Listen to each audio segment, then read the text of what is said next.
Thank you very much for that kind introduction, and also thank you for the opportunity to be here today. It's a great honor. We're talking about what makes great companies. Obviously, you would all feel that return to shareholders is one. I would claim contribution to society is another. And for a company like Novo Nordisk and all pharmaceutical companies, that is linked to innovation, and that's what will be the topic of my speech today.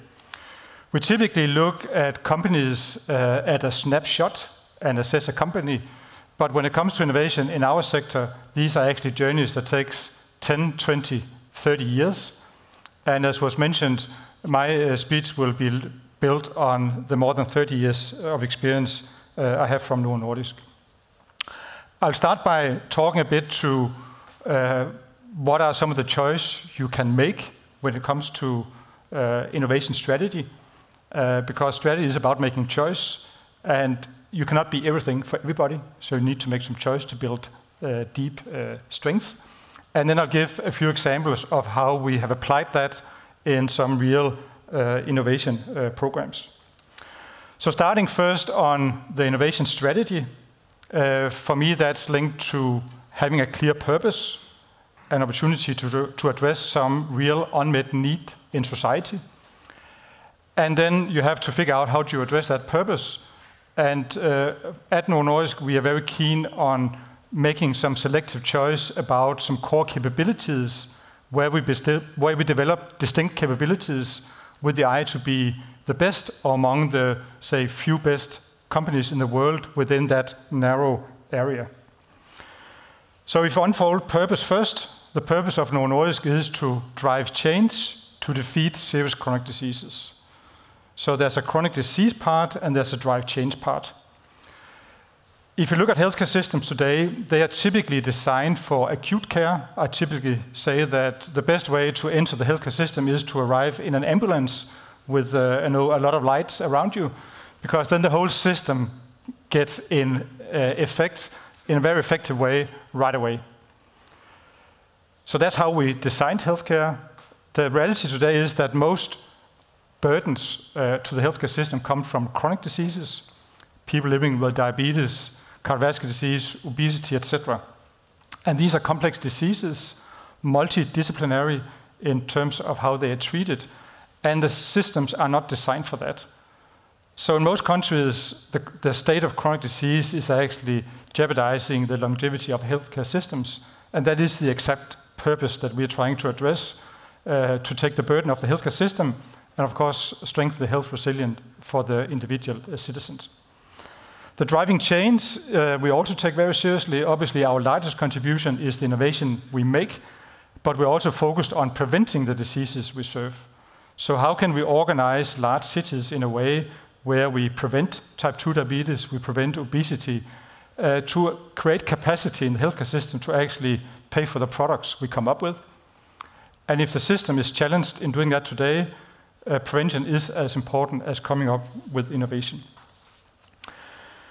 So that was our purpose. Turning to core capabilities, we have a painful experience in innovation that has taught us that when we actually make the clear choice, stay within our core capabilities, we are more likely to succeed than when we are tempted by the latest and the greatest innovation and chase some new technology in a disease area we do not understand that well.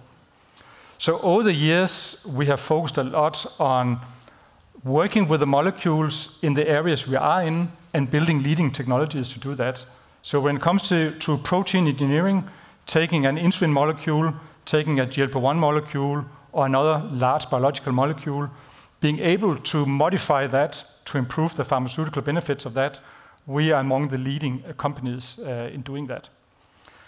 So we have a very simple strategic innovation grid where on one axis we have technologies, so select few technologies we master really, really well, and then we apply those up against a few set of diseases, diabetes, a 100-year commitment, and then we have, based on adjacency thinking, gone into obesity, cardiovascular disease, and a few other diseases that are linked to that whole cardiometabolic space.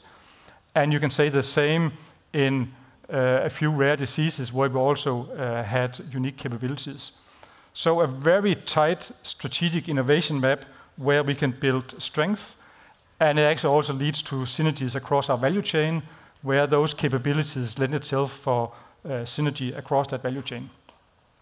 Now, that sounds maybe a bit tight, and based on David's comment, I'll also bring in culture, because we do allow for a bit of, say, experimentation.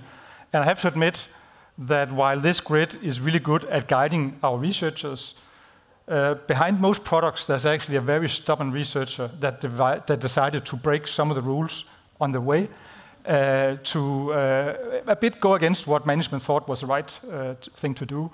And if you think about our whole GLP-1 venture, which I'll talk a bit about in a minute, that came after 7 years of success in insulin. So you can imagine when somebody suggested, let's focus on something else, most of management felt maybe that was not a good idea.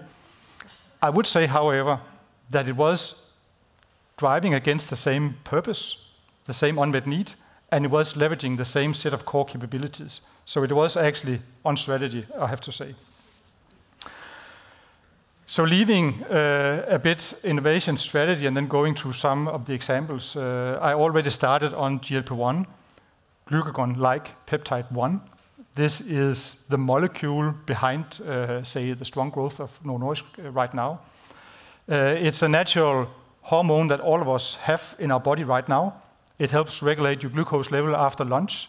It also has a lot of other additional benefits, which creates one of the biggest opportunities in terms of addressing many of these cardiometabolic diseases.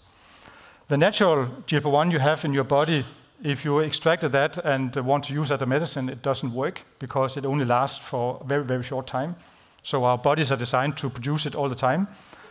So from a research point of view, it doesn't work as a medicine because if you take it somehow, it would last only for a few seconds. So that's where our core capabilities came in. So the protein engineering, modifying first to make it last for 1 day, so you can make it a daily injection, and then continue the innovation game to make it a once weekly, so a weekly injection with even improved pharmaceutical benefits and also safety benefits. And also the quest to make it a tablet, which was from a textbook point of view impossible. So if you ask any scientist, if you take a protein, formulate it into a tablet, put it in the stomach, will that be absorbed into the bloodstream? People say no, because the enzymes in your stomach that just broke down the steak you had will also kill this tablet, because it's a protein and enzymes will kill it. So an example of how our core capabilities come into play is what you then do with that. How can you actually make a unique formulation together with a partnership with a biotech company that creates a local pH environment that actually fenders off the enzymes, so there's time for the GLP-1 to be released, go through the membrane and into the bloodstream. So that was a major revolution, and that is now on the market for type 2 diabetes, and we have submitted it for approval in obesity in the US. So the GLP-1 journey started in diabetes. We saw that you also lose weight. We were worried about actually pursuing the obesity indication because back then, development of medicines for obesity was a graveyard of failed interventions. Some of the products even turned out to be dangerous and were taken off the market. So we had this fantastic hope in type 2 diabetes, but we saw that patients also lost weight. So we felt we actually had to study that. And it was actually a bit, say, a decision made from a respect for patients, because if there was a weight loss observed, we knew that it would be used for weight loss. So we had to study it to show what was actually the safety of that. So it was actually a risk taken to support patient safety. And then I think, as we all know, it turns into a fantastic commercial opportunity because it actually turned out to be a very attractive weight loss agent. And we have down the road also shown that it reduces the risk of cardiovascular disease, kidney disease, liver disease, and later this year we'll have data on potential use in Alzheimer's disease. So the quest to continue innovation in GLP-1 continues. We have more great ideas, and we're also now combining it with other biologies. Biology we believe a lot is amylin, so we believe it's complementary to GLP-1. And we have late-stage clinical trials going on there, so the journey continues. Another example of how the core capabilities and the purpose comes into play is weekly insulin. So Novo Nordisk is a 100-year history of making insulins, as we all know.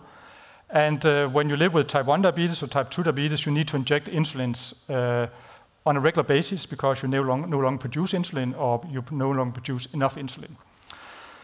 And that takes place once a day or several times a day. And obviously, it's a big burden for the patients because you have to combine that with constant glucose monitoring. So would it be possible to make a weekly insulin that would take the burden away from these daily treatments? And again, most of the key opinion leaders, the clinicians we work with, say that's impossible because who would like to inject insulin that stays for a week? Because that's dangerous. You can get too low glucose level, it can kill you. So we said, well, let's again work a bit with this insulin molecule. How can we leverage our protein engineering capabilities? And we actually made it. We're now launching the world's first weekly insulin, where people with type 2 diabetes goes from 365 injections to 52.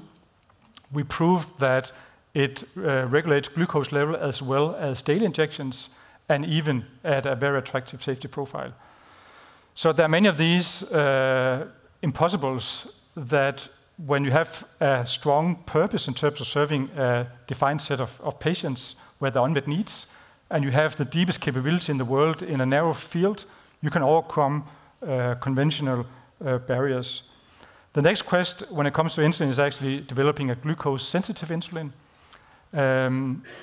When you live with diabetes, wouldn't it be fantastic to get insulin injected that's actually glucose-sensitive? So when you eat, it will switch on, bring the glucose level down, and when it's brought down, it switches off. So a smart insulin.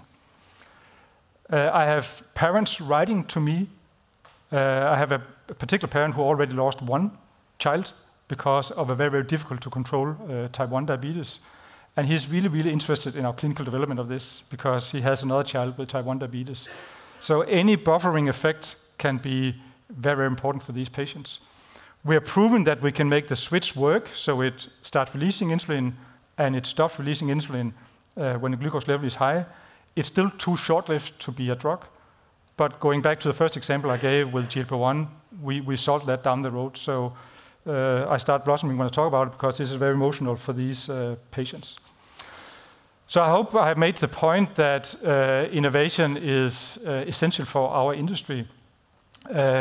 I took over as CEO 7.5 years ago, and during this tenure, I've seen the advent of obesity market opening up, being the only company, more or less, our share price 8-doubling, and then coming a bit down. It's still 3 times up since I took over.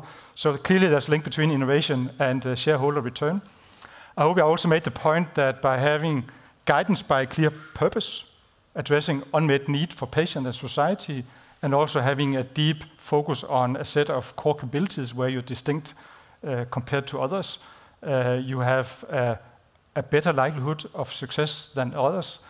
And by staying true to that, I'm quite convinced that Novo Nordisk will be a successful company for the future also, and hopefully be one of the best companies for the future. Thank you very much for listening.